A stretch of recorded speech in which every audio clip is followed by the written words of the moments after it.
चरण संतन जन सेवत, सोई चरण संतन जन सेवत, सदा रहत सुखदाई, सदा रहत सुखदाई। सोई चरण गौतम ऋषि नारी, सोई चरण गौतम ऋषि नारी, परसी परम पद पाई, परसी परम पद पाई। धन्यवा राम चरण सुख पाई,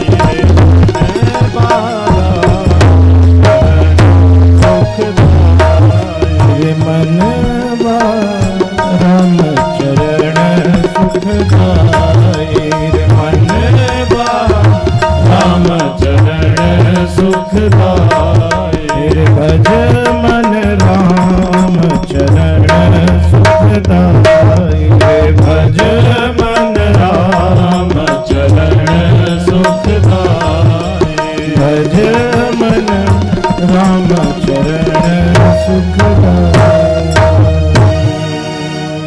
बोली वृंदावन बिहारी लाल की जय, बोली श्रीमद् भागवत भगवान की जय। अनंतानंत कोटि ब्रह्मांड नायक अखिल ब्रह्मांड नियंता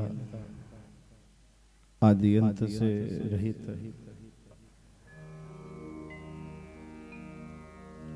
अकारण करुणावृणालय भगवान श्री कृष्ण, उनके प्राण प्रिय आद्य शक्ति श्री राधिका रानी जी के चरणों में कोटि कोटि वंदना।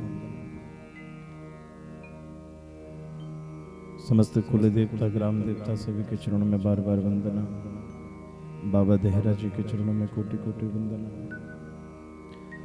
भूत भावन आदि देव महादेव भगवान शिव को बारंबार प्रणाम। श्री हनुमान जी के चरणों में दंडवत। उपस्थित परम वंदनीय समस्त श्रोतागण, मातृशक्ति, समस्त धर्मवान, सनातन धर्मावलंबी, समस्त ज्येष्ठ श्रेष्ठ गण, समस्त विद्युत वर्ग, हमारे समस्त कलाकार बंधु, सभी को व्यासपीठ से भगवद रूप मान करके व्यासपीठ से कोटि कोटि वंदना। आज श्रीमद् भागवत कथा के विश्राम दिवस में हम प्रवेश करेंगे और बड़ा सुंदर भाव हमारे बुजुर्गों ने, हमारे पूर्व कथावाचकों ने कहा है कि भगवान की कथा कभी पूर्ण नहीं हो सकती। हरि अनंत, हरि कथा अनंत। भगवान की कथा भी अनंत है, हमारे प्रभु भी अनंत है। अब जिसका जो है ही अनंत, उसका अंत कभी नहीं हो सकता।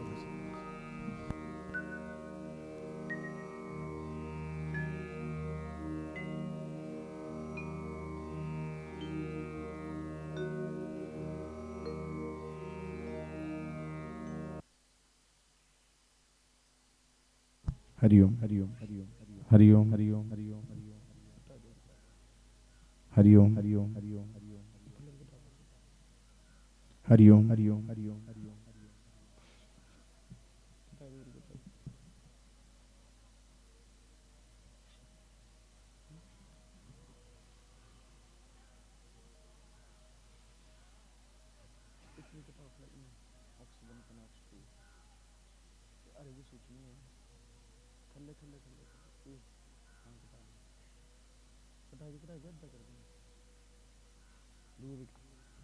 हरिओम हरिओम हरिओम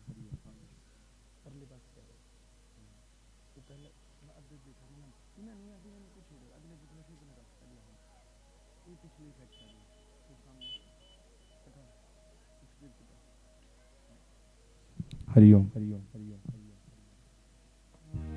बोलिए श्री वृंदावन बिहारी लाल की। भगवान की कथा अनंत है और इसलिए कथा कभी पूर्ण नहीं होती।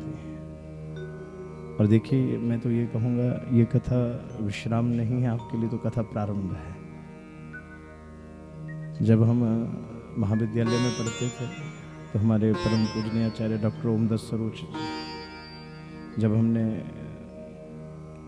शास्त्री की उपाधि प्राप्त की तो उस समय उन्होंने एक बात कही कि बेटा, ये तुम्हारे लिए ना जो ज्ञान रूपी एक वो कमरा है, उस कमरे का जो दरवाजा है, उसके जो लॉक लगा हुआ है ताला, उसकी चाबी दे दी, उसकी चाबी दी है अभी हमने आपको। अब इसको खोलो, अंदर जाओ और ज्ञान अर्जित करो। तो उसी प्रकार से भगवान की ये जो कथा है, इस कथा को अन्यथा मत लेना। इस कथा को ये इस भाव से लेना कि एक चाबी मिली है हमें। ये क्या मिली है? एक चाबी, एक उस भगवत भाव को प्राप्त करने की, एक भक्ति का जो आनंद है, उस आनंद को प्राप्त करने की। बहुत अच्छा भाव लगा जब कथा के लिए आए, आप सबको नाचते देखा, क्योंकि कथा का विश्राम क्या है। अभी मैं सुन रहा था, कोई कथा वक्तव्य कह रहे थे कि परीक्षित के सिवा किसको मुक्ति हुई है श्रीमद् भागवत कथा सुनने से? आज तक परीक्षित के सिवा किसी को मुक्ति नहीं। अरे भैया, भागवत कथा का महत्व इतना है कि इस कथा को श्रवण करके आज तक ना जाने कितने जीव जो हैं जो अपने आप को मुक्त कर चुके। वही रामचरितमानस की बात की, प्रभु आपने तो एक ही पुल बनाया, पर आपके नाम ने तो ना जाने कितने पुल बनाए। प्रभु आपने तो एक ही अहिल्या को उतारा, आपके नाम ने ना जाने कितनी अहिल्याओं को उतार दिया। प्रभु आपने तो एक ही रावण को मारा, परंतु आपके नाम ने ना जाने कितने हृदयों में छिपे हुए रावणों को खत्म किया। भागवत कथा में सबसे जरूरी है मुक्ति क्या है। देखिए, इसको समझिए पहले। देखिए, मुक्ति का भाव क्या है। जब हम छोटे छोटे होते थे तो हवन इत्यादि होता था ना, तो हवन से जो धुआं चलता था ना, हम ये सोचते थे कि यही परीक्षित जी जा रहे हैं, ये परीक्षित की मुक्ति हो। अरे मुक्ति ये नहीं है कि जब आपकी मृत्यु होगी तो भैया बाकियों को शरीर में बदबू पड़ती है, आपके शरीर को नहीं पड़ेगी। जैसा बाकियों का हाल होगा वैसा शरीर की जो गुण धर्म है वो शरीर के शरीर पर रहेंगे। परंतु मुक्ति क्या है? बड़ा साधारण शब्दों में व्याख्या करूं तो मरने से पहले मर जाना। मरने से पहले मर जाना। जब मर जाते हैं तो क्या चिंता रहती है हमें कि कौन आया हमारे घर में, कौन नहीं आया? जो मर जाता है उसको चिंता रहती है क्या? जोर से बोलिए। क्या उसको ये चिंता रहती है, या वो उठ करके बोलता है कि अरे भैया नहीं, फलाने कपड़ा खड़ा नहीं पाया? क्या बोलता है ऐसा? यही ऐसा बोलता है कि फलाना जो मरे है तेरी सच्चे दिलाने ने रोया है, वो दिखावे जो रोया है? बोलता है कभी वो ऐसा? समझे मृत्यु क्या है? इन सब से मुक्त होना ही तो मृत्यु है। इसलिए एक संत की वाणी मुझे बड़ी अच्छी लगी, उन्होंने कहा मरने से पहले मर जाना। मरने से पहले मर जाना। ना काहू से दोस्ती, ना काहू से बैर। ना काहू से दोस्ती, ना काहू से बैर। याद रखिए, आज के जीवन में मुक्ति क्या है? निश्चिंत हो जाना। निश्चिंत हो जाना। और ये निश्चिंतता हमें कब मिलेगी? जब हम प्रभु चरणों के आश्रय में रहेंगे। एक छोटा सा उदाहरण दूं। अब देखिए, जैसे 7 दिनों से आप सभी जो लोग आयोजन में लगे हैं, लगभग वही बैठे हैं जो आयोजन में हैं, और हर किसी का सहयोग रहा। तो सबको चिंता थी पहले दिन कि कार्य कैसे होगा। मैंने देखा भैया, कथा सुनना भी मुश्किल था। शुरू के दिनों में कथा सुनना भी मुश्किल हो रहा था। क्यों? कि अरे भैया वहां भी देखें, बोटियों को भी देखें, ये भी देखें, वो भी देखें, दौड़ लगी रहती थी ना। अभी सोचिए, ये जो 10-20 मिनट के लिए आप नाच रहे थे ना थोड़ी देर के लिए, क्या उस समय आपको चिंता थी कि बोटियों का क्या हो रहा है? क्या आपको चिंता थी कि पंडित जी आए कि नहीं आए? क्या आपको चिंता थी कि नहीं आगे काम कैसे होगा? नहीं। वो 20 मिनट के लिए क्यों आपने ये सोच लिया कि प्रभु जो आप करेंगे सो धन्य। बस यही सोच अपने जीवन भर के लिए अपने अंदर बसा लेनी है कि भगवान जो करें सो अच्छा। और जब ये सोच हमारे हृदय में बस जाएगी तो भैया हर समय ऐसा ही आनंद होगा जो आनंद की अनुभूति आप अभी कर रहे थे, वही आनंद जीवन भर में। और इसी भाव को प्राप्त करना है भगवत भाव। यही है श्रीमद् भागवत कथा का उपसंग, यही तो हमें प्राप्त करना है। हमें ये चिंता नहीं करनी कि कैसे कब क्यों। फिर इसका मतलब ये भी नहीं कि भैया नहीं वो बैठे रहना रामन सड़क का जब अब नहीं चिंता कोई नहीं। बड़ी बारीक सी लाइन है ये, छोटी सी लाइन है जहां कर्म भी करना है परंतु मां फलेषु कदाचन। ये श्लोक बड़ा प्यारा है, कर्मण्येवाधिकारस्ते मां फलेषु कदाचन। जिसने इस श्लोक को समझ लिया, समझो उसने संपूर्ण जीवन को समझ लिया। यही बात घुमा फिरा करके हमारे संतों ने कही कि जीवन मरण हानि लाभ यश अपयश प्रभु हाथ। यानी कर्म भी करना है और कर्म करते हुए निश्चिंत भी रहना है। हमारे अंदर निश्चिंतता नहीं आती। कर्म अच्छा हो जाए तो हम प्रसन्नता में इतने फूल जाते हैं। कर्म अच्छा हो जाए कि हमारी प्रसन्नता फिर इतनी अधिक बढ़ जाती है कि भैया वो अहंकार पैदा कर देती है। क्या पैदा कर देती है? अहंकार। भगवान की कृपा से कार्य अच्छा हो जाए तो हम क्या बोलते, देखिए मैं कराया, मैं कराई के दसिया। ये भी अहम है और ये भी आपको दुखी करेगा, याद रखना मेरी बात। अगर कर्म अच्छा ना हो तब आदमी दूसरी तरफ ये मैं तक मैं बोले है नहीं कर, पर तू हाँ नहीं कितना, मैंने ऐसा बोला था, मैंने ऐसा बोला था। यानी दोनों ही परिस्थितियां क्या है, दुख देने वाली है। दोनों ही परिस्थितियां दुख देने वाली है। इसलिए परिस्थिति वो सबसे बढ़िया है जो भगवान के साथ जोड़ते हैं। परिस्थिति वो सबसे बढ़िया है जो भगवान के साथ जोड़ते। विश्वामित्र जी ने प्रयत्न किया खरदूषण को रोकने का, परंतु खरदूषण से वो हार गए। खरदूषण से वो हार गए। अब सोचा मैं राम जी को लेकर के आऊंगा, फिर सोचा किस मुंह से जाऊं। राम जी कहेंगे कि इतने बड़े शस्त्रवेता होकर के, वो शास्त्रवेता भी थे और शस्त्रवेता भी थे, शस्त्र को जानने वाले, फिर भी आप हार गए।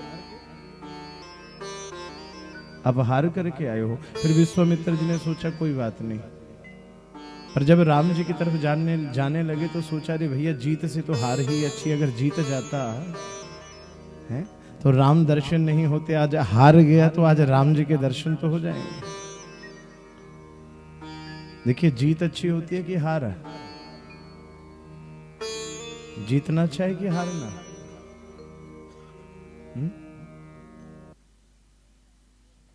है तो जीतना ही अच्छा।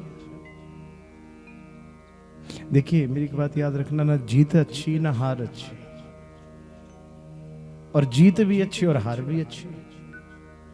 चाहे जीत हो चाहे हार, पर अगर हार आपको भगवान से दूर कर दे या जीत आपको भगवान से दूर कर दे, वो जीत भी बुरी और वो हार भी बुरी। और जो हार हो चाहे जीत हो पर भगवान से आपको जोड़ देना, वो जीत भी अच्छी और वो हार भी अच्छी। कई बार क्या होता है, जो ज्यादा आनंद है वो भी हमें भगवान से दूर कर देता है, और कई बार ज्यादा दुख भी हमें भगवान के नजदीक ले आता है। तो जीवन में याद रखिए, उस क्षण को सबसे अच्छा मानना, उस क्षण को सबसे श्रेष्ठ मानना जिस क्षण ने आपको भगवान के प्रति लगा, उस क्षण को सबसे सुंदर मानना। श्रीमद् भागवत कथा में कल हमने महाराज के भाव को श्रवण किया। महाराज के उपरांत भगवान गोपियों को छोड़ करके चले। क्यों? कंस को नारद जी के श्रीमुख से पता चला कि कृष्ण और बलराम कोई और नहीं, ये वसुदेव के ही दोनों पुत्र हैं। कंस ने इनको मारने के लिए केसी, व्योमासुर नाम के विभिन्न राक्षसों को भेजा, पर जब कुछ नहीं बना तो एक मेले का आयोजन किया। उस मेले में बुलाने के लिए अक्रूर जी को भेजा। अक्रूर जी से सारी दशा पता चली मथुरा की। मेले के लिए भगवान तैयार हुए, परंतु मेरे ठाकुर जी ने अक्रूर जी को एक ही बात कही कि अक्रूर जी कुछ भी हो जाए, जो असल बात है वो यहाँ पता ना चले, यहाँ वृंदावन में किसी को पता ना चले असल क्या है। अगले दिन भगवान को जाना है, पिछले दिन दुहाई होगी कि जो भी जाना चाहते हैं मेला देखने साथ में चलो। नंद बाबा ने सोचा हम भी कर देने जा रहे हैं, हम भी चल पड़े। नंद बाबा भी चले, सारे कृष्ण सखा भी साथ में चले, हमारे ठाकुर जी की भी चले। पर जैसे गोपियों को पता चला, ब्रज नारी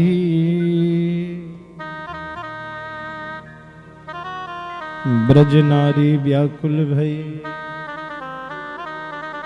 उमड़ा प्रेम अपार, मथुरा जाते प्राणपति, कैसे हो निर्वाह। सब गोपियां चिंतित हो गए, क्यों? आज भगवान पहली बार उनसे दूर जा रहे हैं। आज भगवान पहली बार उनसे दूर जा रहे हैं।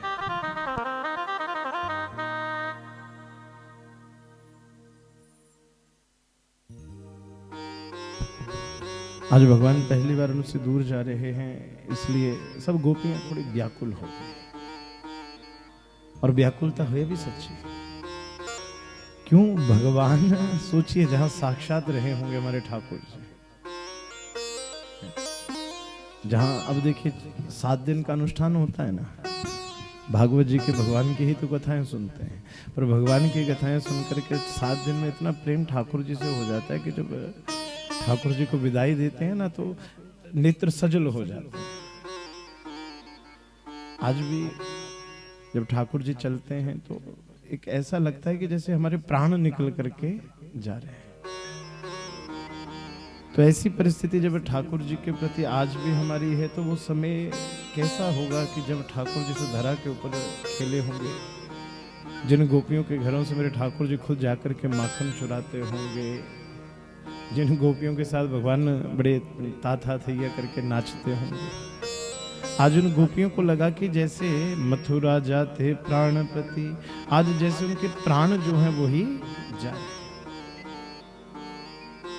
प्रातःकाल गोपियों ने रथ रोक लिया। एक कहती है कौन आया है, का सुंदर तनति सौम्य मुख, पर स्वभाव से क्रूर, सुंदर वे नर मूर्ख हैं, तेरा नाम धर्यो अक्रूर। अरे तू तो क्रूर है, तेरा नाम किसने अक्रूर रख दिया? तेरे जैसा तो क्रूर ही कोई नहीं। विधाता को गालियां निकालने लगी। गोपियों का भाव ऐसा कि न जाओ श्यामा मथुरा को, तेरे बिना जी नहीं लगना। मथुरा को तेरे बिना दिल नहीं लगता, ना जाओ श्यामा मथुरा को, तेरे बिना दिल नहीं लगता, तेरे बिना दिल नहीं लगता, तेरे बिना दिल नहीं लगता, तेरे बिना दिल नहीं लगता, तेरे बिना दिल नहीं लगता, ना जाओ श्यामा मथुरा को, तेरे बिना दिल नहीं लगता, ना जाओ श्यामा मथुरा को, तेरे बिना दिल नहीं लगता।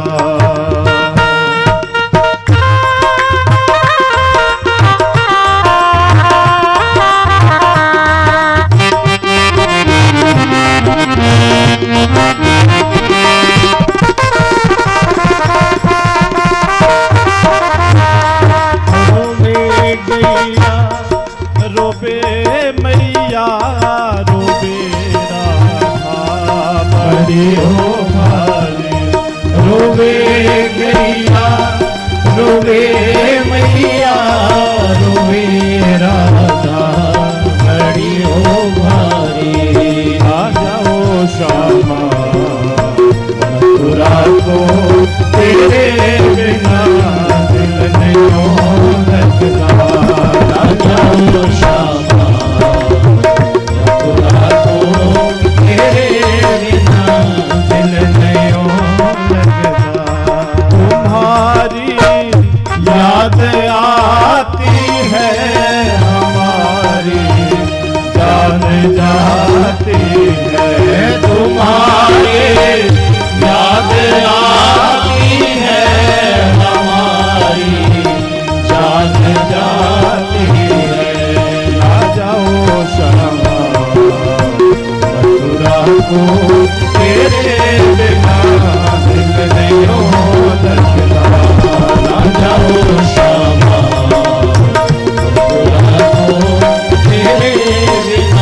कोई भगवान को जाने ही नहीं देना चाहिए। भगवान सबको कहते हैं कि अरे बस आज जाऊंगा, कल मेला देखूंगा और परसों वापस आ जाऊंगा। बार बार जब भगवान ने कहा तो गोपियां कहने लगे अरे कोई बात नहीं, तत्सुखम सुखाया, कि कब हूँ पूरे नाम भय नींद बास और काम। कब हूँ पूरे ना भय नींद बास और काम, सारे बंधन छोड़ के भजले राधे श्याम। कब हूँ पूरे नाम है। देखिए 3 के विषय में कहा गया ये कभी खत्म ही नहीं होंगे। कब हूँ पूरे नाम भय नींद बास और काम। नींद कभी पूरी नहीं होती, नींद कभी पूरी नहीं होती। आपको जब भी कोई उठाए तो क्या लगेगा कि नहीं भैया कम से कम अरे 5 मिनट और सोने, 5 मिनट तो सोने। चाहे आप 10 घंटे सो करके आए हो फिर भी कथा में बैठे बैठे, क्योंकि नींद कभी पूरी नहीं। बास और व्यक्ति का रहना 100 साल की उम्र में भी सोचा जाता है कि नहीं भैया चलो एक बार पड़पोते का विवाह हो जाए ना, फिर परमात्मा जी कर लूंगा से तू।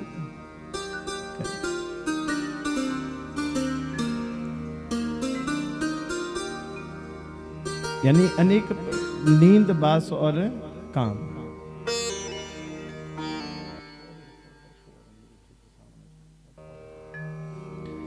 कब हूं पूरे नाम भय नींद बास और काम। नींद कभी परिपूर्ण नहीं होती, वास भी कभी पूरा नहीं होता। हमेशा इच्छा रहती है कि कुछ ना कुछ हो। और काम, ये जो काम है ये भी कभी पूरे नहीं होते, लगातार चलते रहते हैं। बोलिए श्री वृंदावन बिहारी लाल की जय। काम किसी का पूछ लीजिए, ये आज तक ना किसी के पूरे हुए ना आगे होंगे। बोलिए वृंदावन बिहारी लाल की जय। इसलिए गोपियों ने कहा कि कोई नित्य सुखम सुखाया। बड़ी सुंदर व्याख्या यहाँ पर की गई। गोपियां कहते हैं कि संयोग से अच्छा वियोग, संयोग से उत्तम वियोग। का संयोग से वियोग उत्तम कैसे? का अगर संयोग होगा ना, यहाँ पर उदाहरण दिए गए प्रिय और प्रियतम का। अगर कहा भैया संयोग होगा साथ होगा तो प्रियतम में ही प्रियतम दिखेगा, पर जब वियोग होता है तो हर फूल पत्ते में भी कौन दिखता है? वही दिखता है ना। तो कहा भगवान, गोपियों ने भी ये कहा कि नहीं, संयोग से वियोग उत्तम। इसलिए गोपियों ने भगवान को जाने दिया। मेरे प्रभु चले हैं वृंदावन से मथुरा पहुंचे। मथुरा पहुंचे हैं ठाकुर जी। जैसे ही मथुरा जी में प्रभु पहुंचे तो सायंकाल का समय होने को आया। नंद बाबा तो विश्राम करने लगे। कन्हैया कहने लगे कि बाबा हम थोड़ा घूम फिर करके आते हैं। अब घूमने के लिए चले, साथ में ग्वाल सखा। जैसे ग्वाल सखा चले, हमारे कन्हैया जी जिन गलियों से निकलते तो मथुरा में तो हमारे ठाकुर जी का खूब स्वागत हो रहा है। चारों तरफ से महल अटारियों से फूलों की वर्षा हो रही है। ऐसी जब फूलों की वर्षा होते हुए देखी, हमारे ठाकुर जी का स्वागत होते हुए देखा, तो ग्वाल बाल सब कहने लगे अरे कन्हैया एक बात तो बता, यहाँ तेरा बड़ा स्वागत हो रहा है, यहाँ ऐसा क्या है? कन्हैया कहने लगे अरे तुम्हें नहीं पता? कहा हाँ क्या है? करे ये हमारे मामा हैं, यहाँ के राजा जो हैं वो हमारे क्या हैं? जोर से बोलिए, मामा। अब देखिए माँ में तो एक माँ होता है और मामा में कितने? 2 माँ होती है मामा। बोलिए वृंदावन बिहारी लाल की जय। मामा यानी 2 माँ। इसलिए कन्हैया कहते कि अरे हमारे तो मामा का घर है। करे कन्हैया पहले बताता तो थोड़ा सज धज करके आते। कन्हैया करे मामा के यहाँ कोई कमी थोड़ी होती है। अब कहा कि क्या चाहिए? कहा अरे कुछ थोड़े वस्त्र बढ़िया मिल जाए, हम तो ऐसे ही पहन के आगे। करे मामा के यहाँ कमी? तभी एक दर्जी आ रहा था वस्त्र लेकर के, हमारे कन्हैया जी पास गए। रजकम कंचिद आयंतम रंगकारम गदाग्रजः दृष्ट्वा याचितवांशांसि भौतान्या उत्तमानि च। भगवान ने देखा इसके पास वस्त्र हैं तो प्रभु ने रोका, हाथ जोड़े का मामा जी राम राम। धोबी कहता रे तू कौन आ गया मेरा भांजा? करे आपने पहचाना नहीं? करे है कौन तू? करे हम यहाँ के राजा के भांजे हैं। अच्छा पहचान गया तुझे, मैं जानता हूँ क्यों बुलाया है तुझे। करे मामा जी जब पता है क्यों बुलाया है तो कृपा करो थोड़े वस्त्र हमारे मित्रों को दे दो। धोबी बड़ा क्रोध से बोला निज मुख देखा हूँ नीरा, भूप वसन तुम जाति अहिरा, सुनि बलभद्र निधन करि डारा, पहिरे पट सब निज अनुहारा। धोबी बड़े गुस्से से कहने लगा रे तुम बनवासी, तुम जानो ये राशि वस्त्र पहनोगे, भागो यहां से। इतना कहा हमारे कन्हैया के मित्र देखने लगे, रे कन्हैया मामा के यहाँ बढ़िया स्वागत हो रहा है, ये कोई तरीका? हमारे प्रभु ने एक थप्पड़ मारा, वहीं पर उस रजक का भी अंत, उस धोबी का अंत हो गया। देखिए राम जन्म में तो प्रभु मर्यादा में रहे, राम जन्म में प्रभु मर्यादा में रहे, पर कृष्ण जन्म में प्रभु ने कहा भैया दुष्ट को नष्ट करने के लिए अगर दुष्टता भी करनी पड़े, सठे साठ्यम समाचरित। क्यों? ये धोबी कौन है? ये कोई और नहीं है, वही है जिसने सीता जी के ऊपर लांछन लगाया था। प्रभु ने दंड दिया। राम जन्म में तो कुछ नहीं बोला, पर कृष्ण जन्म में प्रभु ने उसको दंड दिया, क्योंकि ये उचित नहीं है, बहुत गलत कार्य है। किसी की बहन बेटी के ऊपर बिना मतलब के लांछन लगाना।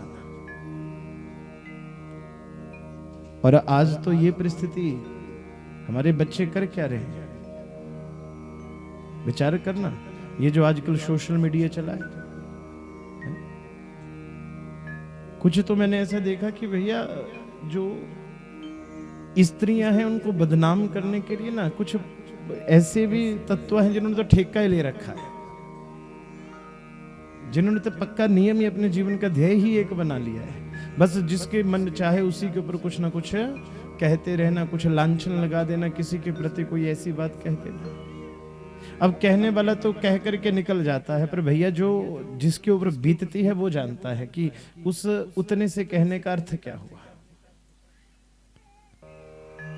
ये मैं सब जो जितने भी लड़के हैं उनसे कहूंगा कि कभी कोई ऐसी हरकत ना करे, कभी किसी बहन बेटी के ऊपर लांछन ना लगाए। क्यों? भैया एक छोटी सी कही बात ना किसी के जीवन को बर्बाद कर सकती है, एक छोटी सी कही बात। और आज तो स्थिति ये है कि आज कौन कौन सी टेक्नोलॉजी नहीं आ गई। अभी नई टेक्नोलॉजी आई है, क्या बोलते, एआई, आर्टिफिशियल इंटेलिजेंस, क्या बोलते बेटा उसको, यही बोलते हैं ना।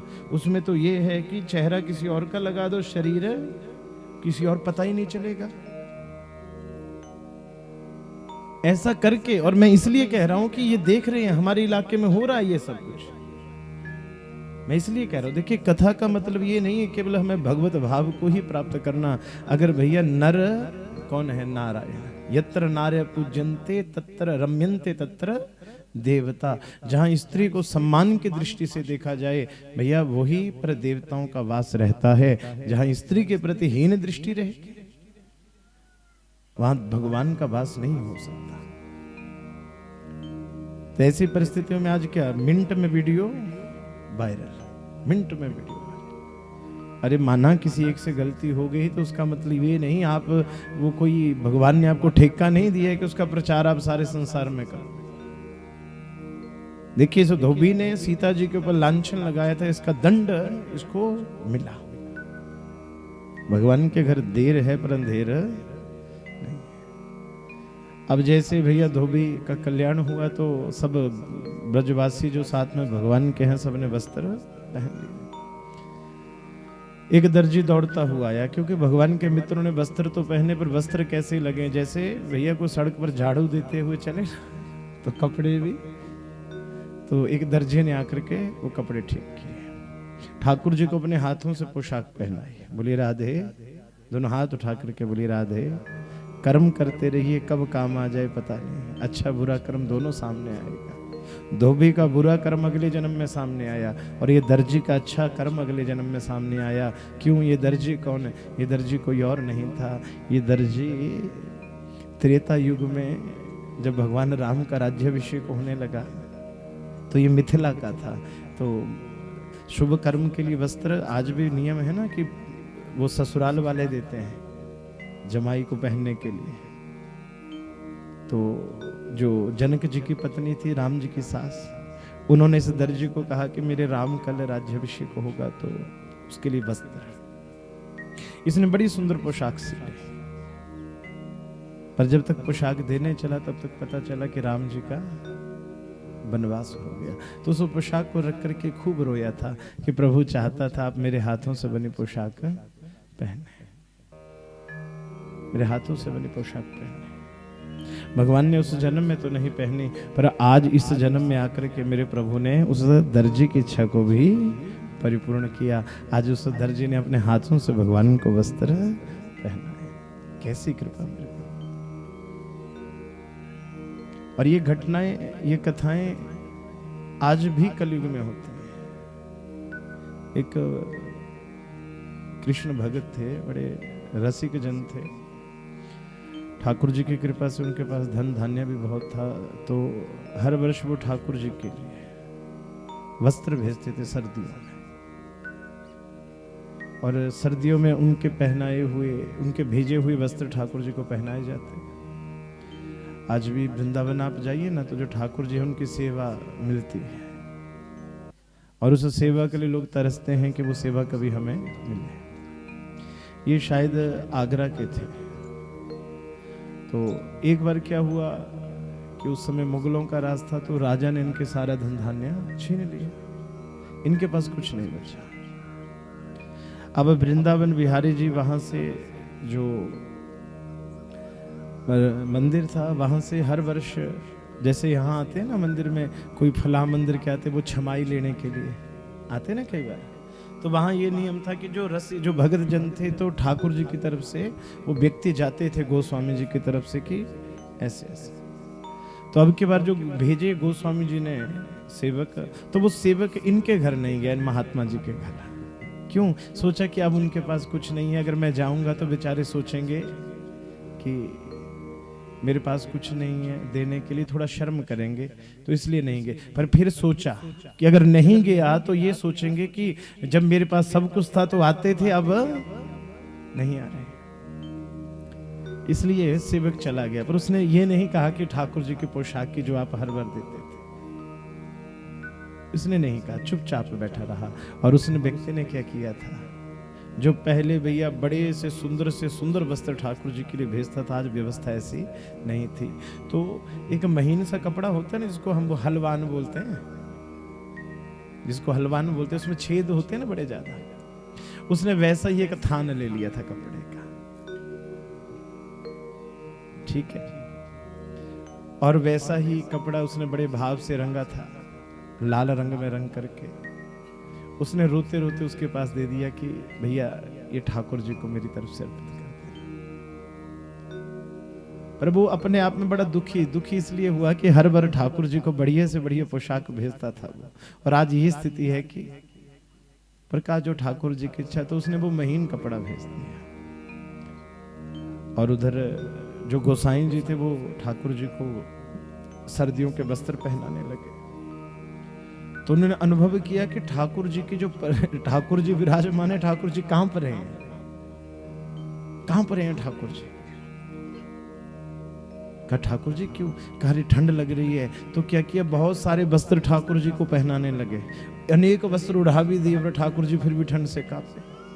अब जो मुखिया गोस्वामी थे, उन्होंने कहा रे ठाकुर जी तो कांप रहे हैं, ऐसा कैसे हो सकता है? उन्होंने कहा रे भैया इस बार ये देखो वस्त्र किस किस के आए हैं। अब ये था कि इस बार इनका नाम भी नहीं लिखा था, वहां लिखते हैं कि किसकी सेवा आई है किसकी नहीं आई, जो वृंदावन जाते हैं उनको पता, लिखते हैं। तो इस बार तो उनका नाम भी नहीं लिखा था, क्योंकि वो वस्त्र ऐसा आया था वो ठाकुर जी को पहनाने के लायक था ही, तो उनका नाम भी नहीं लिखा था कि उनकी पोशाक भी आई। और उनका वस्त्र जो था वो लगा दिया था उन्होंने नीचे, जैसे बिछा दिया था। अब गोस्वामी जी सोचे कि हो क्या रहा है। तभी दृष्टांत हुआ स्वप्न में कि भैया सबकी सेवा यहाँ पर आई है, पर पोशाक सबसे पहले उसी की पहनाई जाएगी जिसकी हर वर्ष पहनते थे। और वो महीन दानों से भरी हुई पोशाक जब ठाकुर जी को पहनाई तो ठाकुर जी की कंपकपी दूर हुई। सोचिए, आज इस दर्जी ने भी भगवान को वस्त्र पहनाया, आनंदित हो गया। आगे गए। अच्छा देखिए, वृंदावन के जो भाव है ना, अच्छा ये बताइए वृंदावन कौन कौन गया है? बिहारी जी के दर्शन किए हो जिन्होंने? एक बार दोनों हाथ ऊंचे करना, दोनों हाथ ऊंचे। अच्छा बस 4 लोग ही गए, बाकी नहीं लगा किसी को मौका। अच्छा आपने देखा जब बिहारी जी के दर्शनों के लिए जाते हैं ना, तो कुछ ऐसे भाव होते हैं जो बड़े जरूरी चाहिए। अब जैसे बिहारी जी के मंदिर में जाइए और वहां जाकर के वो गले में माला ना पड़े अगर, तो अधूरा सा लगता है। गले में क्या पड़नी चाहिए? माला। तो ब्रजवासी भी कहने लगे कि अरे भैया,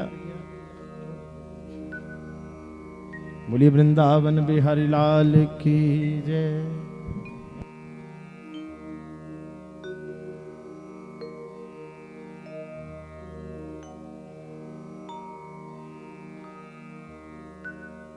बोलिए श्री ठाकुर जी महाराज की जय। तो सब ब्रजवासियों ने कहा कि कन्हैया बाकी तो बढ़िया हो गया, पर एक माला भी मिल जाए तो भगवान अपने आप सुदामना नाम के एक माली हैं, बिन बुलाए प्रभु उनके घर पहुंच गए। ध्यान दीजिए, सुदामना कौन है? ये भी पिछले जन्म में क्या था? पिछले जन्म में ये चैत्र रथ वन में ये हेममाली नाम का माली था। और ये कुछ नहीं करता था। क्या करता था? फूल चुनता। वहाँ एक शिव मंदिर था, पंडित जी पूजा के लिए आते तो शिव मंदिर के बाहर फूल रख देता कि पंडित जी ने फूलों से आप भगवान शिव की पूजा करना। बस जीवन भर वही कि आज भगवान फल देने के लिए आए, भगवान इसके घर स्वयं पहुंचे माला पहनने के लिए। और जैसे इसने देखा कि प्रभु आए हैं कि खुल गए भाग हमारे, आज खुल गए भाग हमारे, प्रभु जी मेरे घर आए। आज खुल गए भाग हमारे, प्रभु जी मेरे घर आए। आज खुल गए भाग हमारे, प्रभु जी मेरे घर आए। आज खुल गए भाग हमारे, प्रभु जी मेरे घर आए। प्रभु जी मेरे घर आए, प्रभु जी मेरे घर आए हो। प्रभु जी मेरे घर आए, प्रभु जी मेरे घर आए। आज खुल के भाग हमारे, प्रभु जी मेरे घर आए। आज खुल के भाग हमारे, प्रभु जी मेरे घर आए।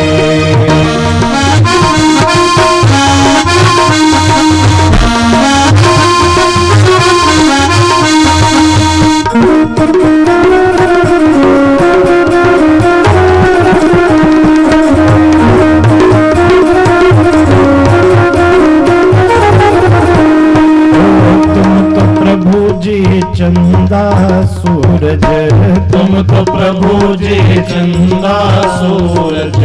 तुम तो प्रभु जी चंदा सूरज, तुम तो प्रभु जी चंदा सूरज। हम 9 लाख हैं तारे, प्रभु जी मेरे घर आए। आज खुल के भाग हमारे, प्रभु जी मेरे घर आए। प्रभु जी मेरे घर आए, प्रभु जी मेरे घर आए। प्रभु जी मेरे घर आए, प्रभु जी मेरे घर आए। आज खुल गए भाग हमारे, प्रभु जी मेरे घर आए। आज खुल गए भाग हमारे, प्रभु जी मेरे घर आए। ओ तुम तो प्रभु जी गंगा यमुना, तुम तो प्रभु जी गंगा यमुना।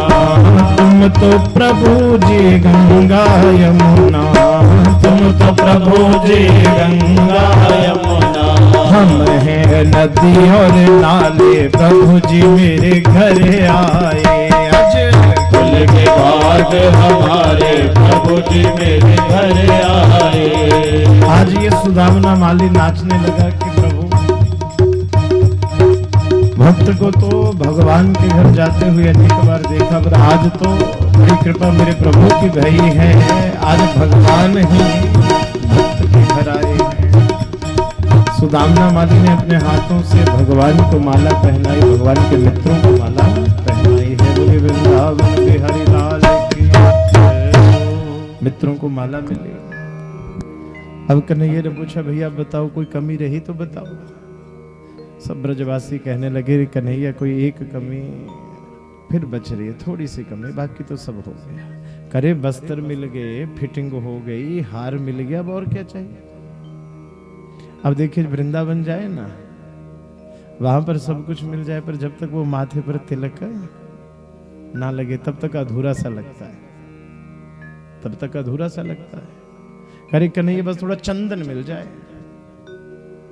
तो हमारे ठाकुर जी ने देखा सामने से सैरंध्री एक कुबड़ी थी, 3 जगह से ये जा रही थी, तो प्रभु ने पीछे से आवाज लगा दी इसके हाथों में चंदन का। ये सुंदरी जी, जैसे ही सुना इसने सोचा कि मेरे साथ व्यंग्य किया, पीछे मुड़ी गुस्से के साथ, पर जैसे हमारे ठाकुर जी के सौम्य स्वरूप को देखा, प्रभु की मुस्कान को देखा, तो एकदम से शांत होकर के दौड़ी दौड़ी आई।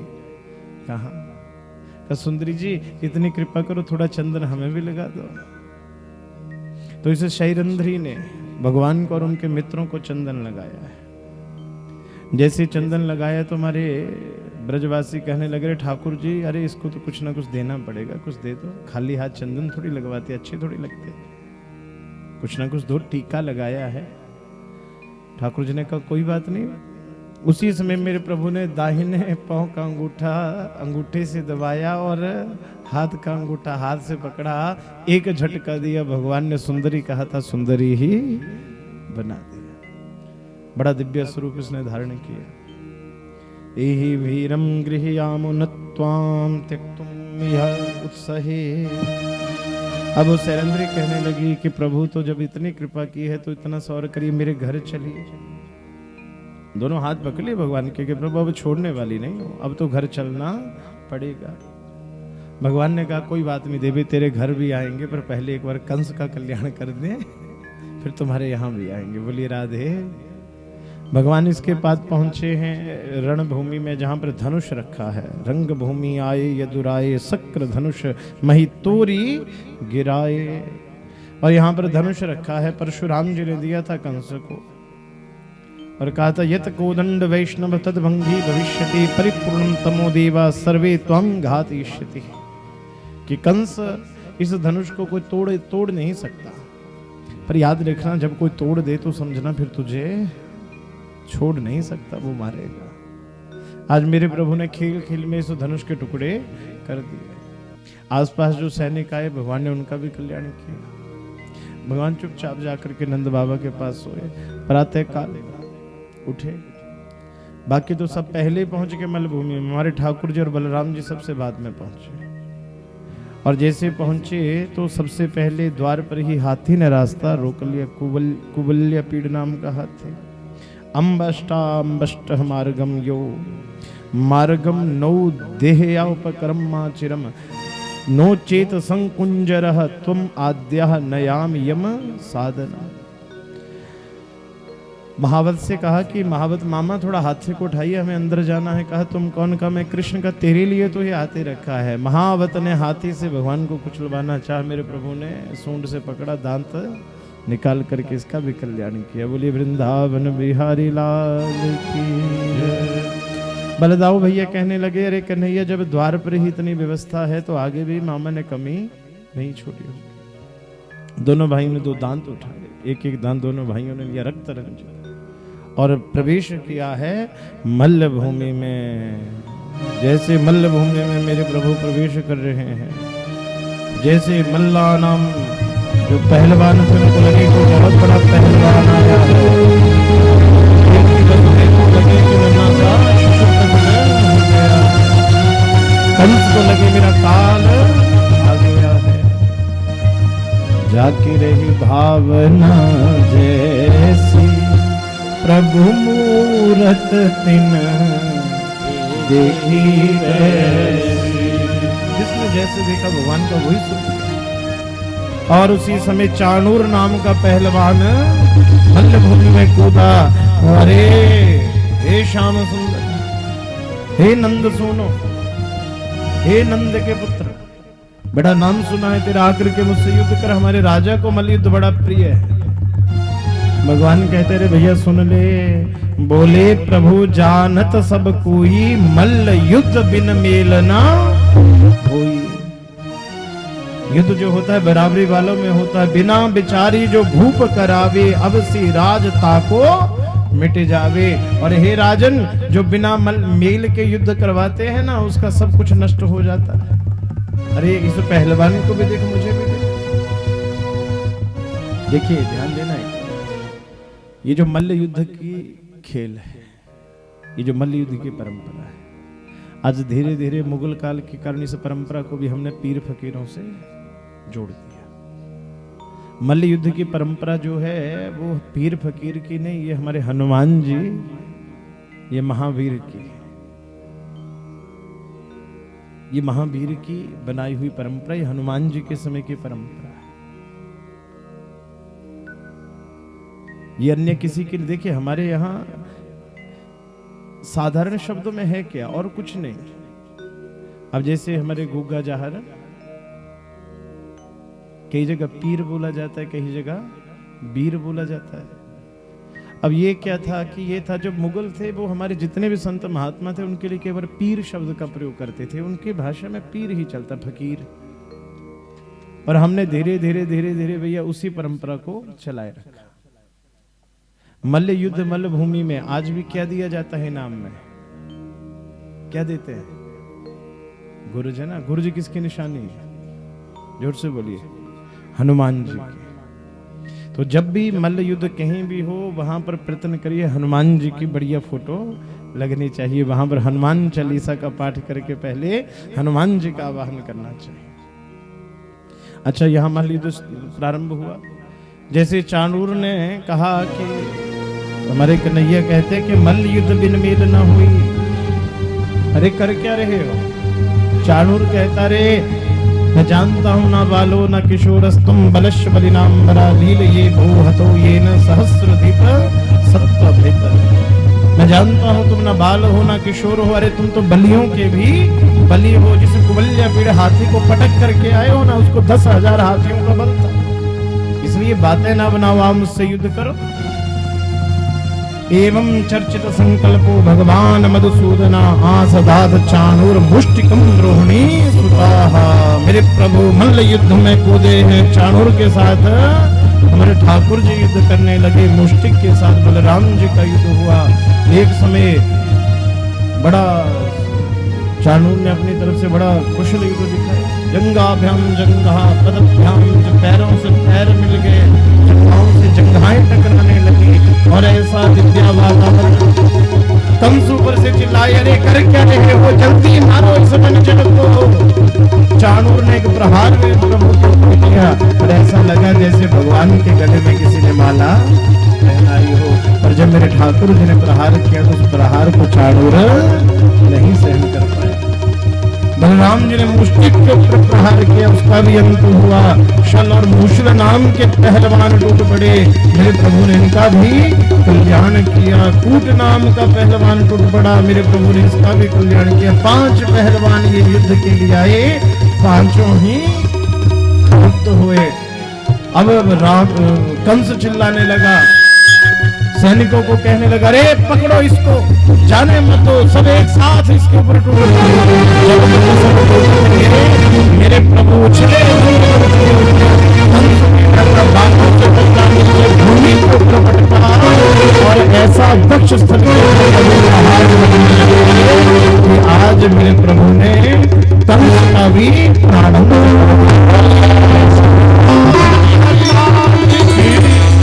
बोलिए कंस मर्दक भगवान की।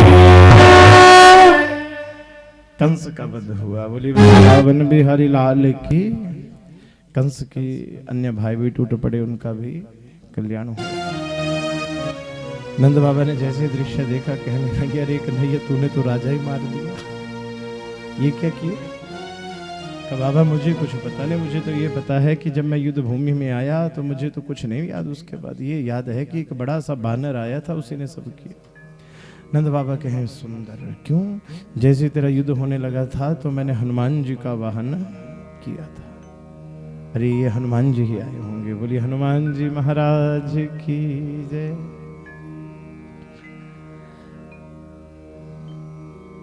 आज सारी सच्चाई सबको पता चली।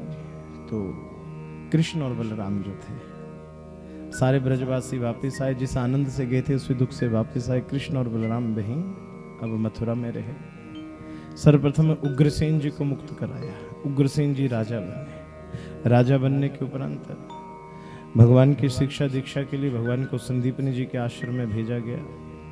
वहां जाकर के मेरे प्रभु ने समस्त शिक्षाओं को प्राप्त किया गुरु दक्षिणा के रूप में। सबने कहा कि गुरु जी से पूछा गुरु दक्षिणा, तो गुरु जी ने तो इनकार किया। गुरु माता ने जब दक्षिणा कही तो गुरु दक्षिणा के रूप में गुरु पुत्र को ही मेरे प्रभु ने प्रदान किया है। माँ की एक इच्छा थी कि मेरे पुत्र समुद्र में डूब गया। भगवान ने समुद्र से पूछा तो कहा मेरे भीतर एक शंखचूड़ नाम का राक्षस रहता, उसी ने। तो भगवान ने शंखचूड़ का वध किया।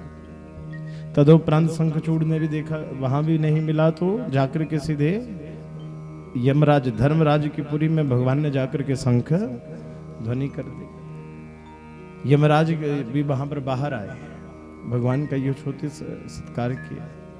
एक के बाद के गुरु पुत्र प्रदीयता। कहा प्रभु ये तो विधि के विधान से उलट हो जाएगा।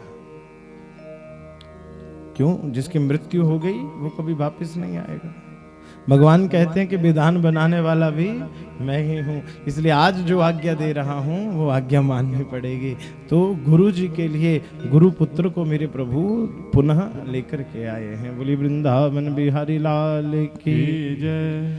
भगवान की शिक्षा पूर्ण हुई। शिक्षा पूर्ण करने के उपरांत भगवान मथुरा के सचिव बने। 14 वर्ष तक भगवान मथुरा में रहे। इसी बीच में उद्धव जी भगवान के मित्र बने।